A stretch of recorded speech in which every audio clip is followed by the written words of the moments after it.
হইতেছে না এটাই বুঝতেছি না, কি নিয়ে যে এত মানে টেন্স নাকি আল্লাহ জানে। যাই হোক, আমি ট্রাই করতেছি ভাই, আমি সর্বাত্মক ট্রাই করতেছি রেগুলার ভিডিও আনার। ইনশাল্লাহ আমি এটা কন্টিনিউ করব। তো খুশি সংবাদ বলি, খুশি সংবাদ হচ্ছে আপনারা তো প্রত্যেক ভিডিও মানে অনেক ভিডিওতে দেখছেন যে শুরু করতাম ভাই আল্লাহ বাঁচাইছে নতুন একটা ইনটেক শেষ হয়েছে, বাট এট লাস্ট টানা 4টে ইনটেক শেষ করার পর আমার মাস্টার্সের যতগুলো ইনটেক আছে সব শেষ হয়েছে। আমি লাস্ট জুলাই আসছিলাম, সো এই জুলাইয়ের ইনটেকটা শেষ করাতে আমার 14টা কোর্স করা লাগতো। আলহামদুলিল্লাহ আমার 14টা কোর্স শেষ হয়েছে। এখন আমি 6 মাসের ব্রেক, সামনে নভেম্বর থেকে ফেব্রুয়ারি পর্যন্ত, তারপর ইনশাল্লাহ মার্চে ভার্সিটি থেকে ইন্টার্নশিপের জন্য কোম্পানি আসবে, আমার ইন্টারভিউ দিতে হবে, যদি কোয়ালিফাই হই দেন আমি ইন্টার্নশিপে যাব। সো এটা ছিল আমার একটা সামারি। সো আজকে মানে ওইরকম কালকে ওই যে আমি একটা রিলসে বলছি আজাইরা হুদ্দাই, কী ভিডিও করবো নিজেও জানি না, বাট ভাবলাম যে একটা ভিডিও করি। সেটা হচ্ছে যে এই যে আমি যে মাস্টার্সটা মানে জুলাই ইনটেকে যে আসলাম, জুলাই থেকে এখন পর্যন্ত আমি যে 4টা ইনটেক করলাম, এই 4টা ইনটেকে কি আমি আসলেই পারছিলাম আমার টিউশন ফি সব ম্যানেজ করতে, বা কতটুকু আমার হেল্প নেওয়া লাগছে? তো ভাই আমি সবসময় সবার একটা কথা বলি যে ভার্সিটিতে আসলে অবশ্যই ভার্সিটিতে থাকতে, মানে এক একজনের ফিনান্সিয়াল অবস্থা এক এক রকম, আমি জানি, আমি এটা আসলেই বুঝি। দেখা গেছে যে আমরা অনেকে আসার পর আমরা ভার্সিটি থেকে কলেজে গিয়ে চিন্তা করে আছে কলেজের টিউশন ফি কম, হয়তো স্টাডি প্রেশার কম, বাট আমার ইথিক্সে আমি কখনো ওইটা করতে পারি না যে আমি যে আমার বাবার 16 লাখ 17 লাখ টাকা খরচ করে যে আসছি, এই যে যার মধ্যে যে আমি 10-12 লাখ টাকা একটা ভার্সিটিতে দিছি, আমি যদি ভার্সিটিটা চেঞ্জ করে কলেজে চলে যাই, ওই 12 লাখ টাকা আমার মায়ের। সো ওই কথা চিন্তা করে ওই 12 লাখ টাকার আমি দিয়ে আমি আর চাই নাই যে আমি একটু কম টিউশনের যাইতে, কারণ আলটিমেটলি আমার মানে আমি কম টিউশনে এনে যাওয়াতে আমার যে টাকাটা পড়তো ঘুরে ফিরে আমার যে এলো উইকো দিয়ে হইতো, এর উপর কলেজ বা ডিগ্রিতে একটু হইলেও আমার সার্টিফিকেটের ভ্যালুটা কম থাকতো, যার কারণে আমি ভার্সিটিতে কন্টিনিউ করার বেস্ট ট্রাই করি। তো আমার ফেব্রুয়ারি ইনটেকে ছিল হচ্ছে জুলাই ইনটেক আসছিলাম 2023-এ।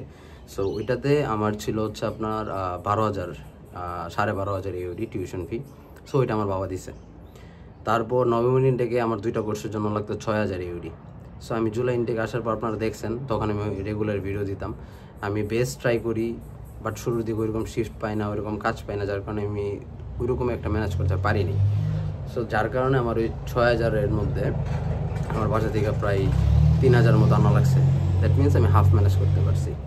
তারপর আসলো ফেব ইনটেকে সো নভেম্বর ইনটেকে আমার 2টা কোর্স থাকায় আমার মধ্যে একটা মানে মোটামুটি একটা ফুল টাইম অ্যাভেলেবিলিটি ছিল মোটামুটি কাজ করার, বাট আমি 24 ঘন্টার বেশি কাজ করতে পারতাম না।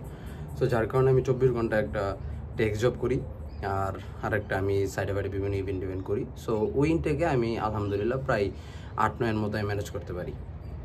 সো ওইখানেও আমার 2-3 হাজার টাকার গ্যাপ ছিল, ওইটা আমি বাসা থেকে আনি। তারপর ফেব ইনটেকটা যাওয়ার পর সব যে ইনটেকটা ছিল সেটা হচ্ছে July intact. So July intact আসতে আসতে আমি মোটামুটি এখানে মোটামুটি স্টেবল ছিলাম, আমার ভালোই জব চলতেছিল, সব চলতেছিল। এর মধ্যে দেখা গেছে মানে বিভিন্ন টাইমে ওই খ্যাপ এই খ্যাপ এরকম মানে বিভিন্ন ইভেন্টের কাজ, তারপর বিভিন্ন টুকটাক ক্যাশ জবও পাইছিলাম। সো সব কিছু মিলে আমার কাছে একটা ভালো একটা অ্যামাউন্টই হয়। বাট ওই টাইমে আমার মাথায় একটা পিনি ঘটে, সেটা হচ্ছে আমার দেশে যাওয়ার জন্য। সো দেশে যাইতে গিয়ে আমি 20 দিনের ট্যুরে প্রায় একটা ভালো একটা অ্যামাউন্ট আমি খরচ করে ফেলি, সেটা প্রায় 7,000 ইউডির মতো। সো ওই জিনিসটা আমার মোটামুটি গ্যাপ পড়ে যায়। বাট আমি জুলাই ইনটেকের ফুল টিউশনটাই ম্যানেজ করতে পারছিলাম। যদি আমি বাড়িতে না যেতাম আমি আমার জুলাই ইনটেকের ফুল টিউশন নিজেই দিছি, ধরে নেন। সো যেহেতু আমি বাড়িতে গেছি, আমার যেহেতু এনে একটু গ্যাপ পড়ছে, সো ওই ক্ষেত্রে আমার বাসা থেকে আবার এটা লোন নিতে হয়েছে। সো ওভারঅল যদি চিন্তা করি আমার যে প্রায় এখন পর্যন্ত আমি এখন পর্যন্ত দিছি হচ্ছে আপনার ভার্সিটিতে ফার্স্টে দিলাম 12, তারপর দিলাম 6, তারপর দিলাম 12, তারপর দিলাম 12, প্রায় 43,000-এর মতো। সো 43 আর আমার নেক্সট যে ইন্টার্নশিপ আছে, ইন্টার্নশিপ আসলে আপনার কোম্পানিতে জব করলো, এটা আপনার একটা কোর্সের মধ্যে পড়ে, যার কারণে ওইখানে আপনার 12 ক্রেডিট আছে। সো 12 ক্রেডিট আমাকে 6,000 ইউডি দিতে হবে। ইনশাল্লাহ এটা ম্যানেজেবল, ওইটা ইনশাল্লাহ হয়ে যাবে। সো আমি এখন পর্যন্ত যে $43,000 এন থেকে ধরেন আমি বাসা থেকে 50% নিছি। সো ওইটার 50 ধরেন আপনার 20 থেকে 21,000 ইউডি। সো আমি শুরু থেকে আমি প্ল্যান করে আগাইছি সেই প্ল্যানটা ছিল যে আমার যদি টিউশনে আমি আমার বেস্ট এফোর্ট দিব, যদি আমার টিউশন কমতি পড়ে আমি এটা যেভাবে পারি বাসা থেকে হোক বা যেমনি থেকে হোক আমি এটা যেমনি লোন টোন নিয়ে আমি আমার ভার্সিটিটা কমপ্লিট করতে চাই। কারণ আমি আগে থেকে চাইছিলাম যেন আমার ভার্সিটির স্টাডি প্রেশারটা আগে আগে শেষ হয়ে যায়। এখানে আসার পর কাজ করার জন্য একটা সামার ব্রেক নেওয়া, দেন কাজ খোঁজা, ওইটা একটা মানে দেখা গেছে আমার স্টাডিটাও গ্যাপ পড়া যায়, আমার এখানের সব কিছুর একটা যদি আমি উল্টাপাল্টা করি আমার সামনে এক্সটেনশনের একটা খরচ থাকবে, একটা আজের একটা বেলনা থাকবে। সো আমি চাইছিলাম যে শুরু থেকেই একটা বেস দ্বারা করে আগাইতে। সো ওইভাবে আমি আমার প্রত্যেকটা কোর্স শেষ করে নিই, যার কারণে দেখা গেছে আমার 24 মাসের কোর্সে আমি আলহামদুলিল্লাহ 15 মাসের মধ্যে আমার মাস্টার্সের যা যা আছে আলহামদুলিল্লাহ আমি আমার সব শেষ করে ফেলি। সো এখন আমার কাছে একটা অফুরন্ত টাইম আছে।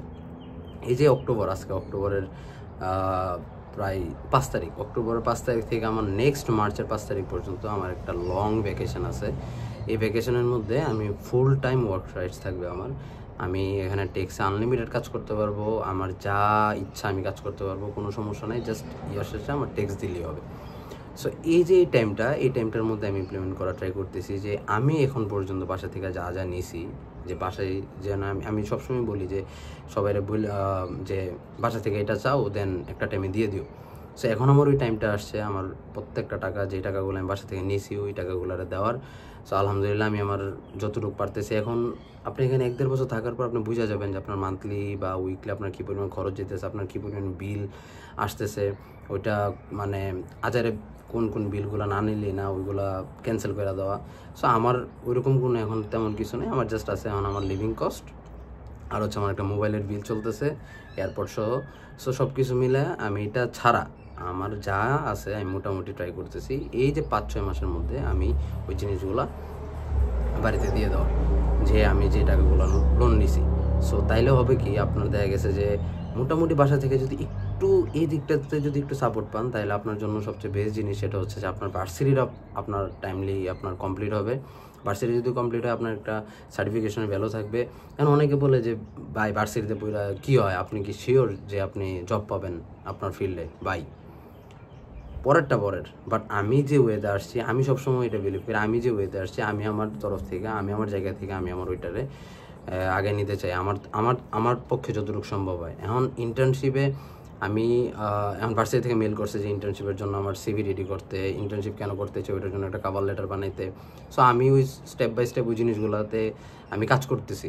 আমি ভার্সিটির ক্যারিয়ার হাবের সাথে আমি মিটিং করতেছি আমার সিভিটা কীভাবে, যেহেতু আমি একটা ফ্রেশ গ্রাজুয়েট ভাই, আমার বাংলাদেশে আমার ওরকম পোর্টফোলিও নাই, আমি বাংলাদেশে কোনো জব এক্সপিরিয়েন্স নাই, কিছুই নেই।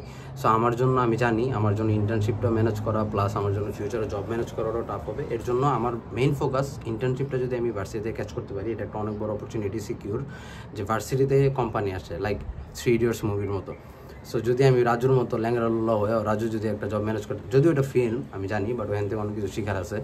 সো যতটুকু পারছি শিখছি। এমন দেখা গেছে যে কাজের প্রেশার হোক বিভিন্নভাবে হোক আমরা ভার্সিটিতে গ্র্যাজুয়েশনটা কমপ্লিট করি ঠিকই, বাট বিভিন্নভাবে আমরা দেখা গেছে ওই জিনিসগুলো প্রপারলি পড়ি না, প্রপারলি না যাই না, যেমনি বক্কর চক্কর করে অ্যাসেসমেন্টগুলো দিয়ে দিছি।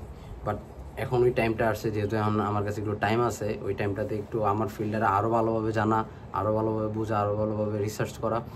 সো আমি ক্যারিয়ার হাবের সাথে আমি কথা বলতেছি ভার্সিটির আমার সিভিটারে কীভাবে গুছাইলে আমি ইন্টার্নশিপটা ম্যানেজ করতে পারি, তারপর কীভাবে কভার লেটার সুন্দর করে লিখলে বা ইন্টারভিউটা কীভাবে ভালো করে দিলে আমার আমি ইন্টার্নশিপের জন্য যাইতে পারি। বাট ইন্টার্নশিপের একটা জিনিস হচ্ছে, ইন্টার্নশিপের একটা লস আছে, সেটা হচ্ছে যে যদি ইন্টার্নশিপ করতে চান আপনাকে উইকে 5 দিন কাজ করতে হবে। 5 দিনের মধ্যে আপনার 5 দিন মানডে টুইসডে ওয়েডনেসডে থার্সডে 4 দিন আপনার 8 ঘন্টা করে শিফট করবে, 32 ঘন্টা, আর এই 32 ঘন্টা হবে আনপেইড।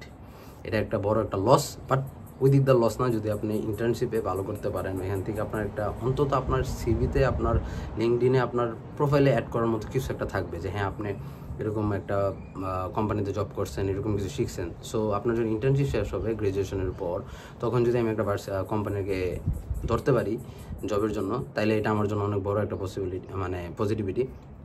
সো ওই ক্ষেত্রে আমি আমার ওই ইনটেকটার যে ইনকাম ওইটার আমি একটু চাপাই রাখছি, কারণ সামনে কিছু পাইতে হইলে অনেক কিছু খাওয়াইতে হয়। সো আমি না হয় আপাতত ওই টাকার পিছনে একটু কম দৌড়াই।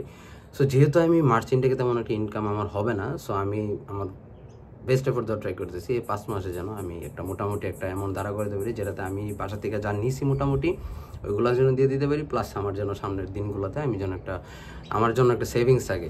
যে আমি একবারই যে ইন্টার্নশিপ করার কারণে একবার যে ইনকাম থাকবে না তা না, এখানে ইনকাম আপনি যখন 1-1.5 বছর যেতে থাকবে আপনার ইনকাম অনেকগুলো রাস্তায় বের হবে, আপনার কাছে ওভার থাকবে, আপনার কাছে আপনি এতদিন কাজ করতে থাকবেন যে কোথাও না কোথাও আপনার একটা জবও থাকবে, আপনার ফ্রি টাইমটা হচ্ছে সন্ধ্যার পর রেস্টুরেন্টে একটা থাকেই, যেহেতু আলহামদুলিল্লাহ আপনাদের দোয়ায় 1-1.5 বছর এখানে ছিলাম, মোটামুটি কিচেন সেক্টরটা অনেক কিছুই শিখছি, অনেক কিছুই বুঝছি। সো রেস্টুরেন্টে জব করতে গেলে দেখা গেছে কোনো না কোনোভাবে এটা হয়ে যায়।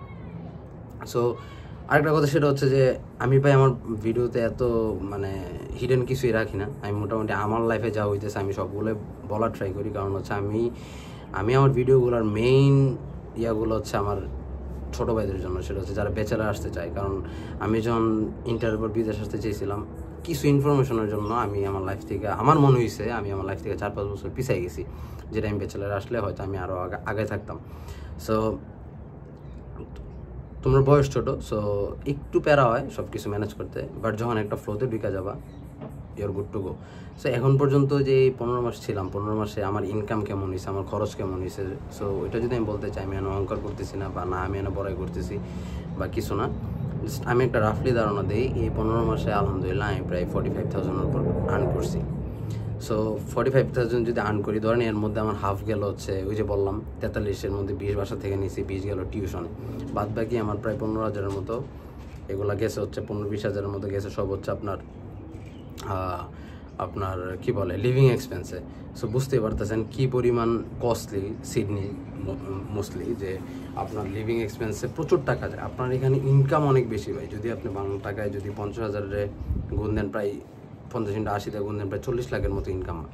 বাট এখানের যেমন আপনি ইনকাম করতেছেন তেমন আপনার খরচও আছে। সো খরচটারে মিনিমাইজ কইরা, খরচটারে মানে সব কিছু ঠিকঠাক করে টিউশনের জন্য জমানো, সো এটা একটু টাফ হয়ে যায়, বাট আস্তে আস্তে সব হয়ে যায়। সো এর মধ্যে আমার ট্যাক্স গেছে, তারপর আবার ট্যাক্সের একটা ভালো জিনিস আছে, আপনার ট্যাক্স জব যখন করবেন ট্যাক্স গেলেও বছর সাথে আবার একটা ট্যাক্স রিটার্নও পাওয়া যায়। সো ট্যাক্স রিটার্নটা দুইটা নিয়েছি, এটা আমার পার্সোনাল খরচ, সো ওইটা আমি খাই ফেলছি, 1-1.5 যাই পাইছি ওইটা আমি এমনি হয়ে গেছে।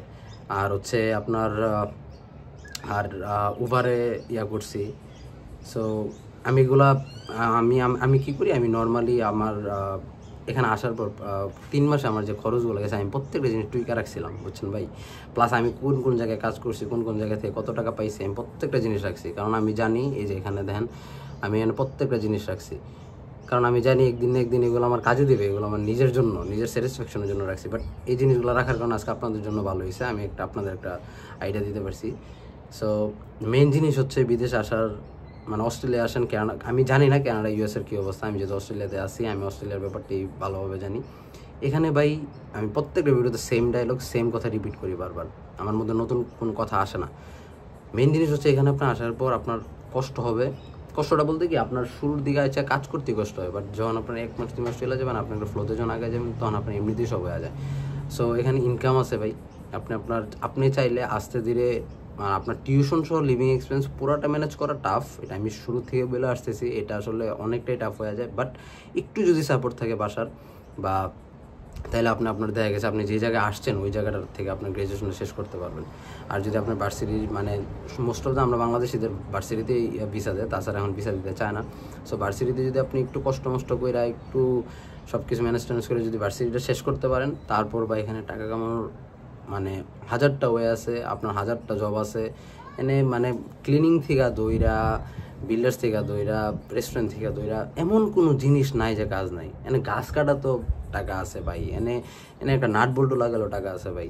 সো টাকা এখানে আছে, জাস্ট জিনিসটা হচ্ছে আপনার প্রপার একটা প্ল্যান থাকতে হবে। সো ওই প্ল্যানটা নিয়ে সামনে আগানোর ট্রাই করেন। আর হচ্ছে যারা নাকি ওই নভেম্বর ইনটেক অলরেডি শুরু হয়ে গেছে, মানে চলে আসছে, সো এটার জন্য অ্যাপ্লাই করা তেমন একটা টাইম নেই।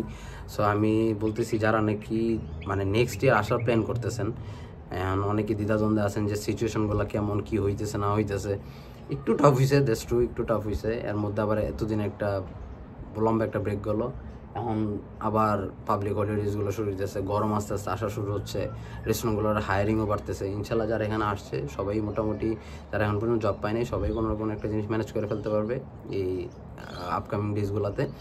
সো মেইন জিনিস হচ্ছে যারা নাকি জুলাই ইনটেকে নেক্সট ফেব্রুয়ারি ইনটেকে আসতে যাচ্ছেন, আপনাদের জন্য আমার সাজেশন হচ্ছে ভাই আইএলটিএসটাতে ভালো করার ট্রাই করেন, আর ফান্ডগুলারে একটু ঠিকঠাক মতো কাগজগুলো একটু ঠিকঠাক মতো গোছান, নিজে যাই না নিজে বুঝা নিজে প্রত্যেকটা জিনিস চেক করে ফাইলগুলো সুন্দর মতো গোছানো ট্রাই করেন, আর হচ্ছে স্কিলটা ডেভেলপ করার ট্রাই করেন। স্কিল হচ্ছে ভাই আমি যেটা করছি সেটা হচ্ছে আমি যে সেক্টরে আসছি ওই সেক্টরে যদি আপনি জানেন যে এই আমার সেক্টরের ধরেন আমি সিভিল ইঞ্জিনিয়ারিং শেষ করছি, সো আমি যেহেতু কনস্ট্রাকশনে আসছি আমার কনস্ট্রাকশনের ডিজাইন, ডিজাইন জিনিসটা খুব ভ্যালুয়েবল। তারপর হচ্ছে আপনার যেমন কস্ট এস্টিমেশন করা, এগুলা মানে যেমন মাইক্রো প্রজেক্টের কাজ, তারপর হচ্ছে বিভিন্ন সফটওয়্যারগুলি রেভিটের কাজ, দেন এক্সেলের কাজ, এই জিনিসগুলো যদি আমি বাংলাদেশ থেকে একটু যখন নাকি আমাদের কিন্তু একটা মোটামুটি বড় একটা লম্বা টাইম থাকে যখন আমরা বিদেশের জন্য যাওয়ার জন্য একটা প্ল্যান করি, ওই প্রসেসটার টাইমে আমাদের কিন্তু তেমন কিছু করার থাকে না, নিজে ফ্রাস্ট্রেটেড হওয়ার ছাড়া যে কেন আমার জিটি গ্রেন আসতেছে না, কবে আমি টিউশন দিব। ভাই তুমি যেহেতু ফাইল সাবমিট দিচ্ছ ভার্সিটি থেকে, যদি তুমি অফার লেটার দিয়ে দেয় এটা দৈরা নাও, ইনশাল্লাহ যদি ভার্সিটি তুমি অ্যাপ্লাই করো ভালো একটা সাবজেক্টে তোমার ভিসা আসবেই। সো ওই টাইমটাতে তুমি মানে ওয়েস্ট না কইরা ডিপ্রেশনে তুমি এক কাজ করতে পারো, সেটা হচ্ছে তোমার সেক্টরে যে জিনিসগুলো তুমি জানো যে এগুলার ভ্যালু আছে ওইগুলো একটু নিজে বাংলাদেশ থেকে মানে শিখে আসার ট্রাই করো। তুমি ওইখান থেকে যেটা আমরা অনেকে মনে করি যে বাংলাদেশের জিনিস এখানে এসে কাজে লাগে না, ভাই স্কিল এমন একটা জিনিস সেটা দুনিয়ার সব জায়গায় কাজে লাগে, সব জায়গায়। আমি ইদানিং বাংলাদেশের কিছু ছোট ছেলের ভিডিও দেখতেছি ইউটিউবে, অনেক ছেলে আছে এতজন নাম আমি বলতে চাই না, এই মানুষগুলোর বয়স খুবই কম ভাই, কিন্তু তারা মানে ইউটিউব দেখে বিভিন্ন জিনিস শিখা ওরা যা করতেছে আজকে, এটা ভাই মানে একটা মানুষ গ্রাজুয়েশন শেষ করার পরও করতে পারে না। সো মানে কিছু শিখার মধ্যে কোনো ক্ষতি নেই, তোমার জন্যই ভালো হবে। তুমি যদি একটা তোমার সেক্টরে ভালো একটা জিনিস শিখে আসতে পারো, ওইটা যখন এখানে এসে তুমি মানে তোমার কোর্সের সাথে যখন তুমি এটা রিলেট করতে পারবা, তাইলে তোমার কী হবে, আরও বেশি স্কিল ডেভেলপ হবে। সো তোমার ইন ফিউচার যখন তুমি একটা জায়গায় যাবা, তোমার যখন কোশ্চেন করবে তুমি কী পারো, তোমার সেক্টর সম্পর্কে তুমি কী জানো, তখন তুমি এই জিনিসগুলোতে কাজে লাগাতে পারবা।